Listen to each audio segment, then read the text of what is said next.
전도서 5장 1절부터 7절을 저랑 교독을 좀 하겠습니다.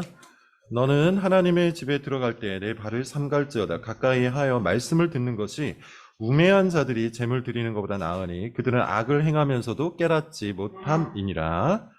너는 하나님 앞에서 함부로 입을 열지 말며 급한 마음으로 하며 그런즉 마땅히 말을 적게 하라.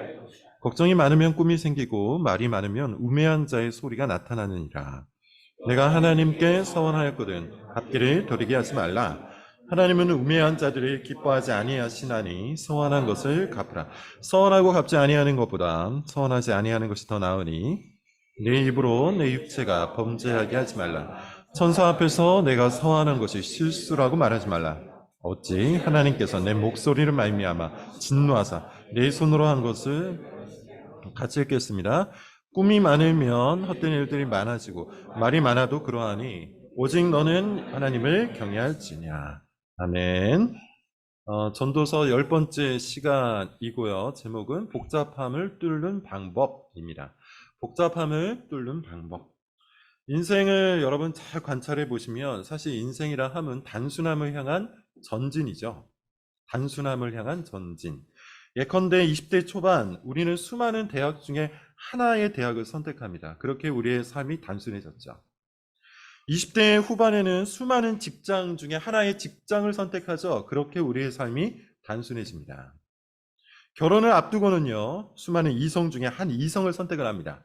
마찬가지로 그렇게 우리의 삶이 복잡함 속에서 단순함을 지향하게 돼요. 그렇게 우리는 많은 것들 중에서 하나를 선택하면서 점점 단순한 삶을 살아왔다는 것이죠.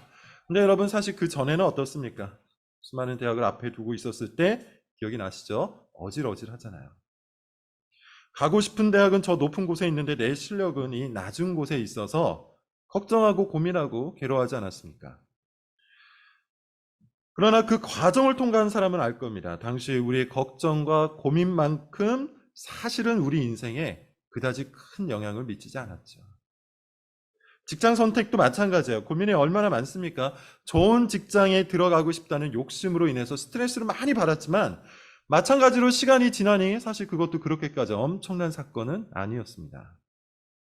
결혼도 그래요. 아마 이 자리에 있는 사람들 대부분은 사랑 때문에 아픈 경험을 한 번 정도는 다 했을 겁니다. 그런데 그것도 시간이 지나니 다 잊혀지지 않습니까? 이유가 있어요. 우리가 그 복잡한 과정을 뚫고 한 가지 선택을 하여 지금 이 자리에 있기 때문이에요. 우리는 더 이상 대학 입시 때문에 고민하지 않아요. 이 대학을 갈까 저 대학을 갈까 근심하고 걱정하지 않습니다. 왜냐하면 우리는 이미 대학을 선택해서 지나왔기 때문이죠. 우리는 더 이상 직장 때문에 고민하지 않습니다. 물론 아직 그 과정 속에 있는 사람은 하겠지만 이미 안정을 찾은 사람은 고민하지 않죠. 결혼한 사람도 그래요. 우리는 더 이상 이성 때문에 아파하지 않습니다. 만약 결혼을 했음에도 불구하고 이성 때문에 고민을 한다면 그 사람은 정상인이 아니죠. 인생은 그와 같이 자연스럽게 복잡함에서 단순함을 향해 전진을 하게 되었어요. 여러분 이것은 사실 우리의 몸과도 관련이 돼 있죠. 몸의 노쇠와도 관련이 있어요. 몸이 건강하고 몸에 활력이 있고 몸에 힘이 있을 때는 여러분 어떻습니까? 무엇이든지 할 수 있을 것 같죠? 지금 내가 안 해서 그렇지 마음만 먹으면 얼마든지 이것저것 다 할 수 있다고 믿어요. 사실 능력이 있다는 말은요. 선택지가 많다는 말과 동의어죠. 내가 이것도 할 수 있고 내가 저것도 할 수 있다. 이 말은 내가 사실은 많은 선택지를 가지고 있다라는 말과 같은 말이에요. 그 말은 또 무슨 뜻이냐 하면 사실 내 마음이 복잡하다는 말과 같아요. 그런데 여러분 몸이 노쇠해지면 어떨까요? 고민이 적어져요. 선택지가 줄어들기 때문이에요. 제가 종종 지금도 우리 아내에게 뭐 농담조로 하는 말이지만 하는 말들이 있어요. 뭐 이런 말이에요. 내가 10년만 젊었어도 격투기를 한번 배워봤을 텐데. 농담이 아닙니다. 이건 정말로 한번 그렇게 하고 싶은 마음이 있어요. 또 내가 조금만 젊었으면 사막 자동차 레이스를 한번 해봤을 텐데. 이것도 여러분 마찬가지예요. 농담이 아니라 정말 하고 싶은 것 중에 하나예요. 내가 조금만 젊었으면 산악 자전거에 도전했을 텐데. 이것도 마찬가지입니다. 정말 하고 싶은 것 중에 하나예요. 아마 제가 진짜로 젊었으면 한 번쯤 도전을 했을 겁니다. 근데 지금은 그냥 말만 하는 거죠. 어차피 못할 걸 알아요. 그렇게 할 만한 힘이 없습니다. 이런 극한의 운동은커녕 원래부터 좋아하던 농구나 축구 이런 것도 할 수가 없어요. 그래서 그냥 지금은 어린이 대공원 산책이나 다니고 자전거도 전기 자전거를 타고 다닙니다. 저는 이런 것이 굳이 나쁘다고 생각하지 않아요. 몸의 노쇠함과 더불어 인생의 유한함을 깨달을 수 있고 능력의 한계를 깨달을 수 있기 때문이에요. 그래서 지금 내 삶에 필요한 것들에 더욱더 집중할 수 있기 때문에 오히려 좋다고 생각합니다. 자, 그런데 여러분, 사실 우리 인생은 우리의 능력과 우리 몸의 노쇠와 더불어 복잡함에서 단순함으로 나아가는 것이 자연스러운데 우리 사회는 이런 복잡함, 이런 단순함을 미워하죠. 선택지가 적은 것을 싫어해요. 선택지가 적은 상황에서 선택하는 것을 굉장한 손해라고 생각합니다. 소비 사회를 사는 그리스도인이라는 책에서 존 캐버너라는 사람은 백화점과 같은 대량의 상품 진열이 사람의 탐심을 자극한다고 말합니다. 거기서 그가 이렇게 얘기해요. 일단 보게 하라. 그리하면 소비할 것이다. 많은 메뉴를 보고 많은 상품을 보면 저절로 탐심이 일어난다는 것이죠. 선택지가 많으면 많을수록 탐심이 크게 일어나고 그 탐심은 우리 마음을 갈라지게 하는 것이죠. 복잡하게 만드는 거예요. 지혜 피라미드의 브랜 맥크라켄은 정보 폭식이 우리를 더 미련하게 만든다고 합니다. 정보 폭식. 예컨대 넷플릭스 마비 현상이라는 것을 말하는데요. 넷플릭스 마비 현상 뭐 이런 거라고 해요. 뭘 볼지 이리저리 검색하다가 선택사항이 너무 많아서 순간적으로 얼어붙는 것. 이거를 넷플릭스 마비 현상이라고 해요. 이 두 저자는 현대사회가 지나치게 많은 선택지를 제공하고 있다고 말합니다.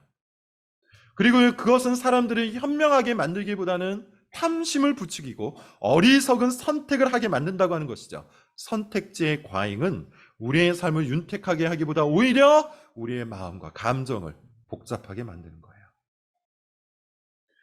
아마 이 자리에 있는 사람들 중에도 지금 이 순간 복잡한 상황 속에서 복잡한 마음과 복잡한 감정과 복잡한 생각을 가지고 있는 분들이 있을 거예요. 그런데 한번 조용히 자기 마음을 들여다보시죠. 그 복잡한 마음 속에 진리를 향한 단순한 열정이 있습니까?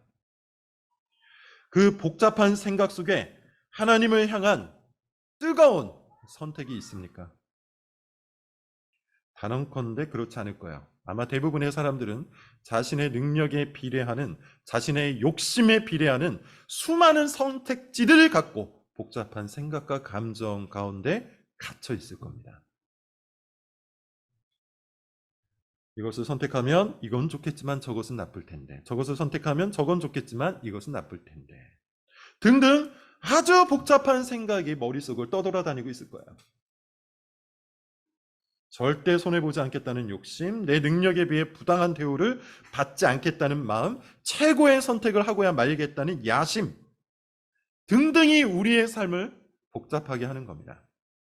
왜냐하면 그런 모든 것들이 우리의 마음을 갈라놓기 때문이에요. 뿐만 아니라 여러분, 이 사회가 지금도 그것을 부추기고 있죠. 이런 메시지를 우리에게 주고 있어요. 당신은 최고의 선택을 할 수 있는 존재다. 그리고 이것이야말로 최고의 선택을 하는 당신에게 어울리는 선택지다. 이런 이야기를 하는 사람들이 한둘이 아니라는 게 문제죠. 이런 선동의 목소리가 여기저기에서 계속해서 들려오기 때문에 우리는 여기에 귀를 기울였다가 저기에 귀를 기울이면서 복잡한 생각과 복잡한 마음에 갇혀 버리게 되는 것이죠. 자, 여러분 이제 본문을 한번 볼까요? 전도자는 인생을 달관한 사람이에요. 흔한 말로 도사입니다. 그래서 사람들이 경험하는 이 복잡함이 어디에서 오는지를 정확히 알고 있어요. 자, 결론부터 한번 읽어보죠. 7절입니다. 7절 한번 읽어볼까요? 시작. 꿈이 많으면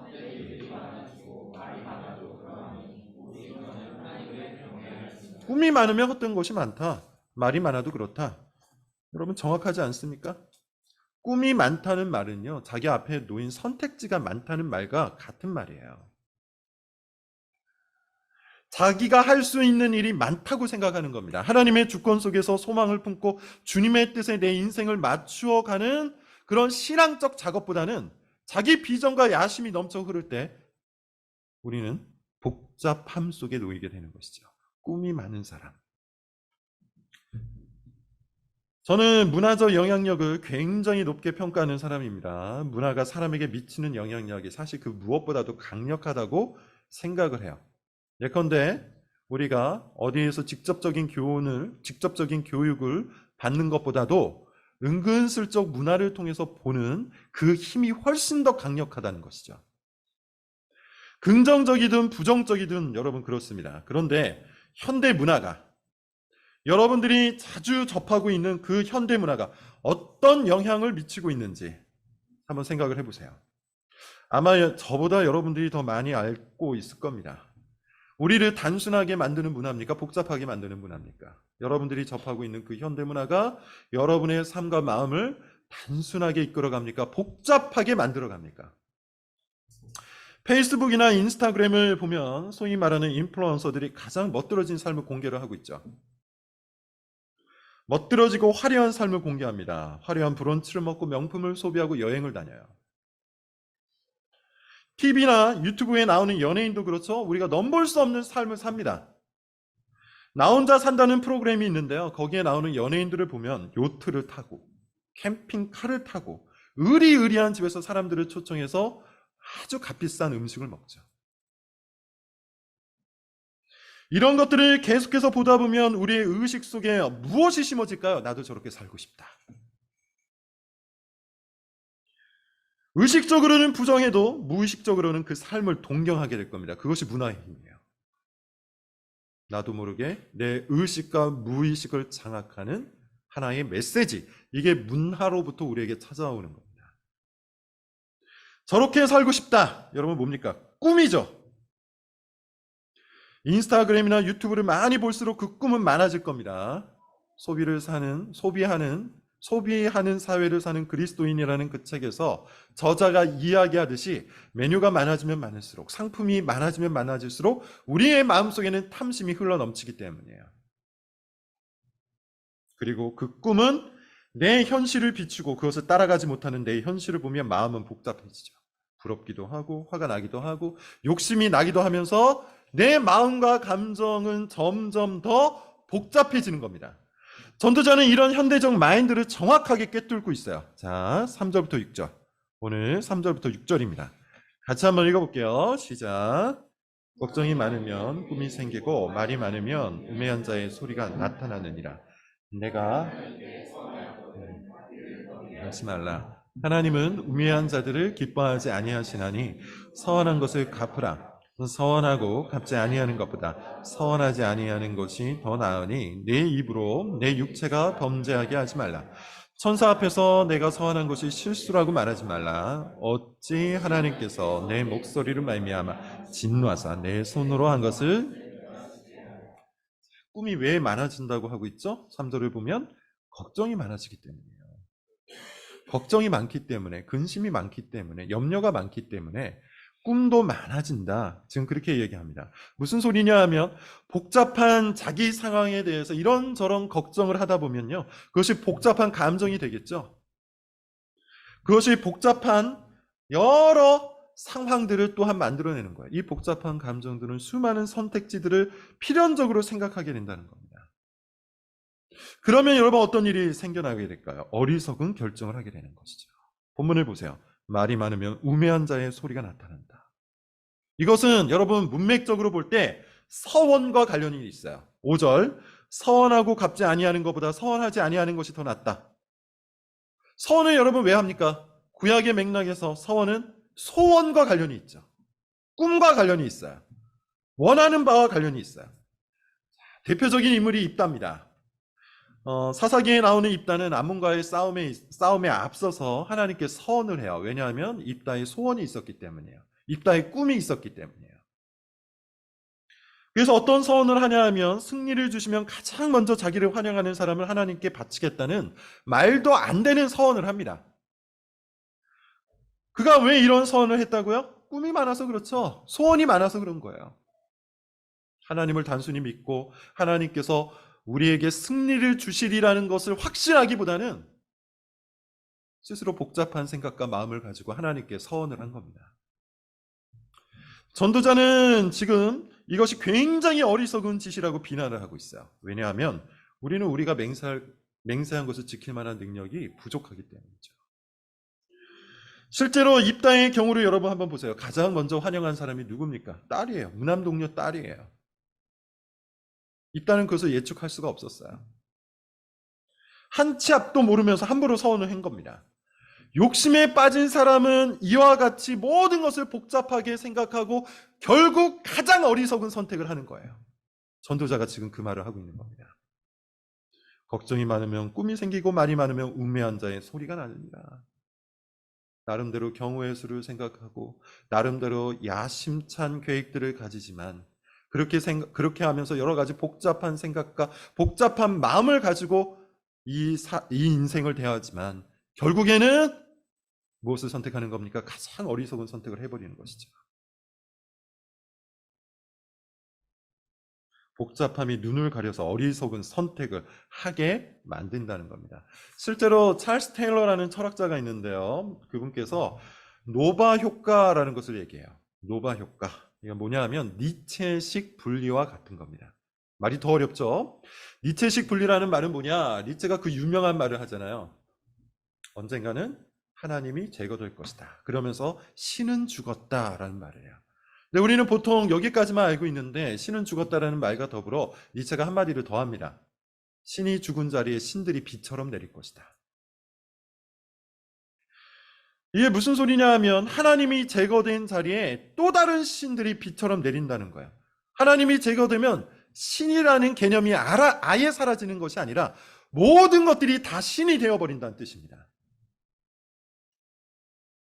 그래서 사람들에게 수많은 신들이 제공되고 사람들은 그 신들을 선택해야 한다는 것인데 찰스 테일러는 이와 같은 현상을 노바 효과, 노바 현상이라고 하는 거예요.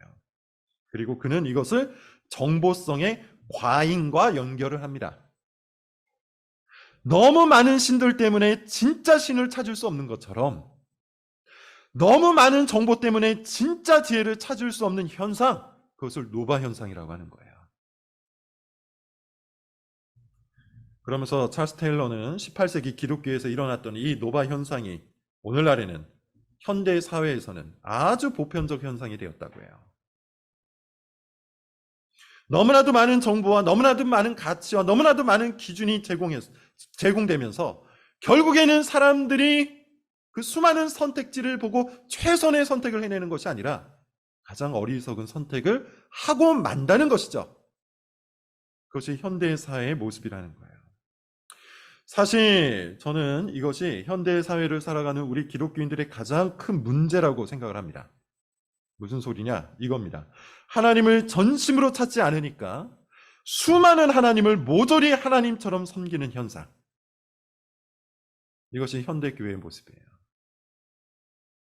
진리를 열렬히 소원하지 않으니까 모든 가치를 진리처럼 여기는 현상. 이것이 오늘날 교회의 가장 커다란 문제라는 것이죠. 그래서 교회는 다르지만 하나님을 열렬히 추구하지 않아요. 그래서 교회를 다니기는 하지만 진리를 뜨겁게 탐구하지는 않아요. 그런 미적지근한 신앙을 갖고 있으면서 스스로를 균형 있는 신앙을 갖고 있다고 자부를 해버립니다.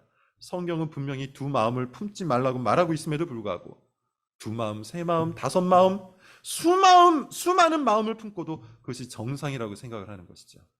이것이 여러분 현대교회의 가장 커다란 문제예요. 현대교회 안에 노바 현상이 파도처럼 덮고 있다는 것이죠. 전도서의 저자도 그것을 얘기하고 있습니다. 사람들이 헛된 것에 매달리고 있다고 이야기를 하고 있죠. 무엇이 헛되다고 했습니까? 지금까지 말한 것을 쭉 보면 지식과 정보를 추구하는 것이 헛되다고 해요. 웃음과 성공이 헛되다고 합니다. 돈과 관계도 헛되다고 합니다. 이런 것들은 나름대로 그 자체에서는 약간의 의미와 가치는 있지만 그것이 우리의 가장 큰 대적 죽음 앞에서는 아무런 유익이 없기 때문이라고 해요. 그래서 이런 것들은 우리에게 참된 유익을 주지 못한다고 합니다. 전도자는 그런 방식으로 이 세상에서 높게 대접받는 가짜 신들을 하나씩 격파하고 있어요. 거기에는 진짜 기쁨이 없다. 거기에는 참된 만족이 없다. 그것은 가짜다. 그러므로 우리에게 진정 유익을 줄 참된 만족과 기쁨을 찾으라. 이것이 전도서의 주제인 것이죠. 그럼에도 불구하고 여러분, 계속해서 말씀을 드리는 것처럼 성경을 믿는다고 하는 그리스도인이, 예수님을 믿는다고 하는 그리스도인들이 오늘날 어떤 선택들을 합니까? 하나님을 추구하는 선택을 하지 않아요.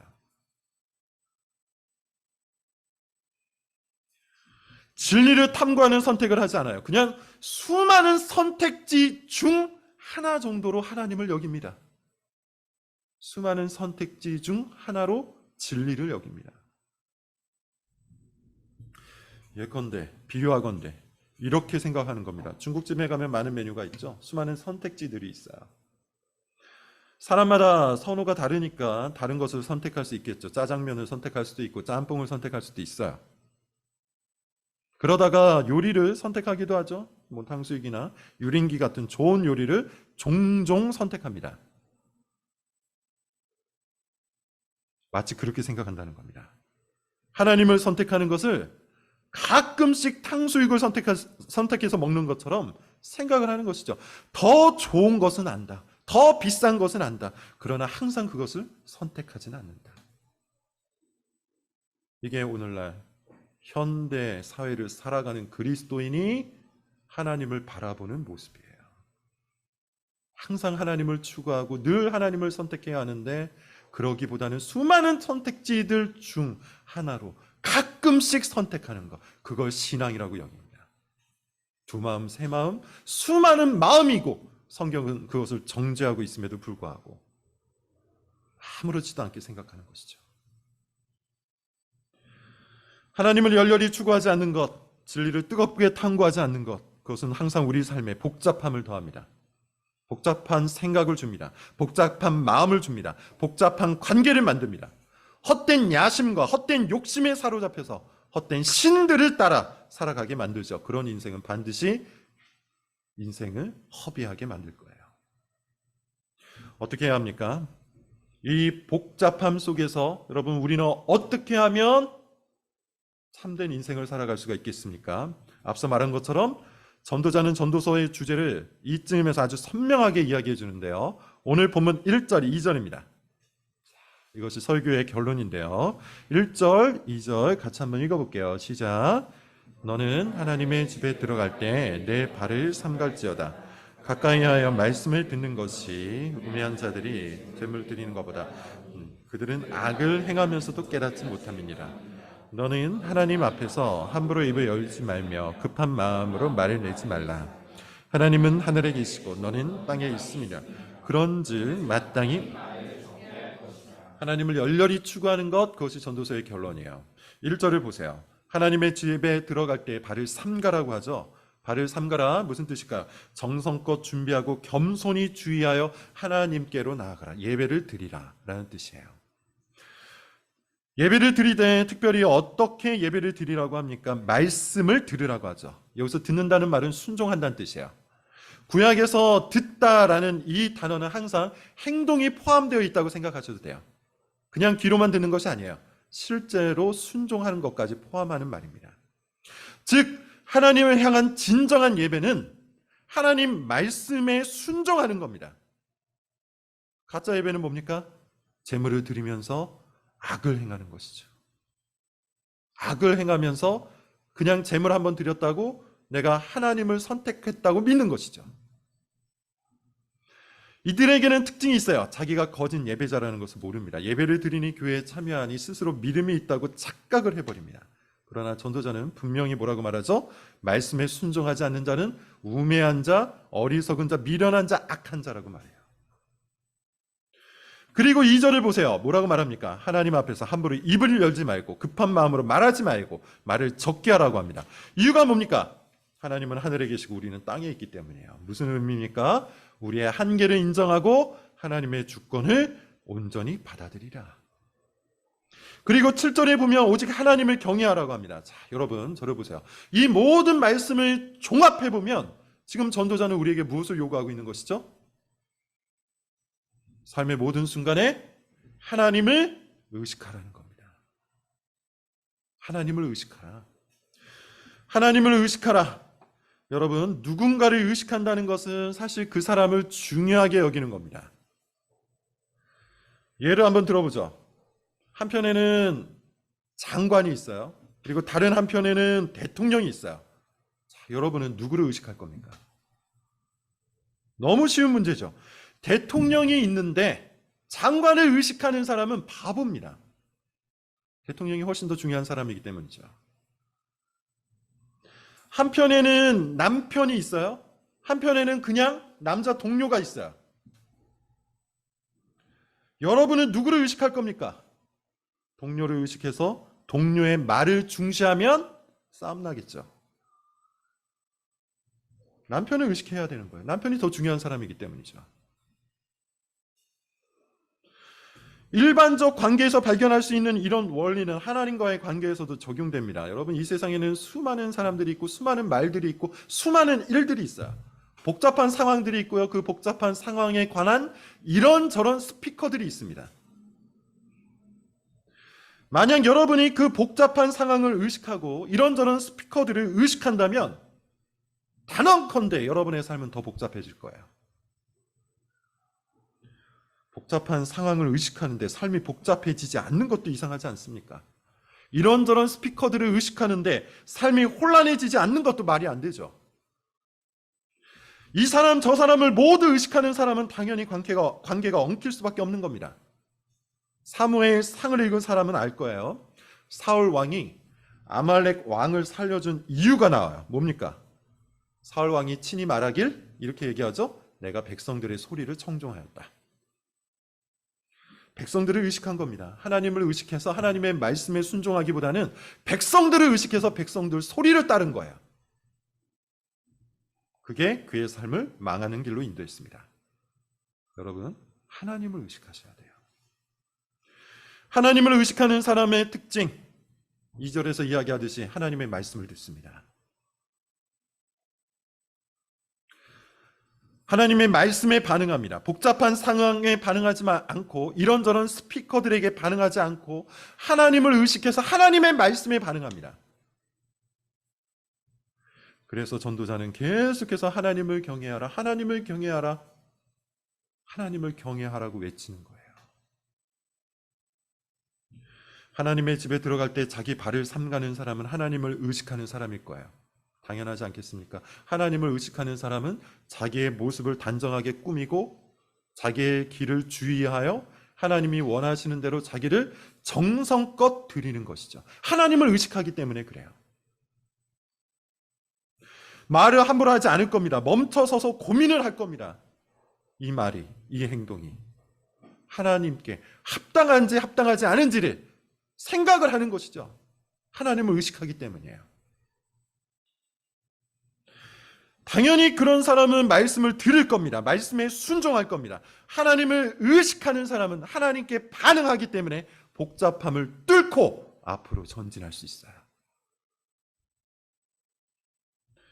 복잡한 상황에 사로잡히지 않고요. 복잡한 감정에도 사로잡히지 않고요. 복잡한 생각에 장악되지 않습니다. 하나님을 의식하는 사람은 하나님을 또렷이 볼 수 있어요.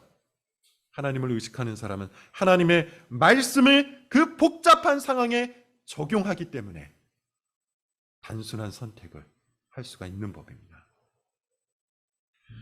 우리 시대는 복잡함을 권하는 시대라고 했어요. 수많은 선택지들을 놓고 그 선택지들을 일일이 다 검토해서 최선의 선택을 하라고 주장을 해요. 그게 전략적인 것이고 그게 똑똑한 일이라고 합니다. 그렇게 복잡한 모든 상황들을 의식하고 이런저런 스피커들을 모두 의식한 후에 최선의 결론을 내어놓아라. 그것이 옳다고 주장을 합니다. 그러나 전도자는 정반대의 이야기를 해요. 그것에 유익이 없다고 합니다. 그것에 가치가 없다고 합니다. 그것은 헛된 것이라고 합니다. 오직 하나님을 의식하고 하나님의 말씀을 따르라고 해요. 전도자가 이야기했던 그 모든 헛된 것들을 여러분 다시 한번 되짚어 보십시오. 지식과 정보 헛됩니다. 돈과 성공 헛됩니다. 관계도 헛되다고 이야기를 하죠. 그런 것들에 의식하지 말고, 그 헛된 것들을 의식하지 말고 영원하신 하나님의 말씀을 의식하여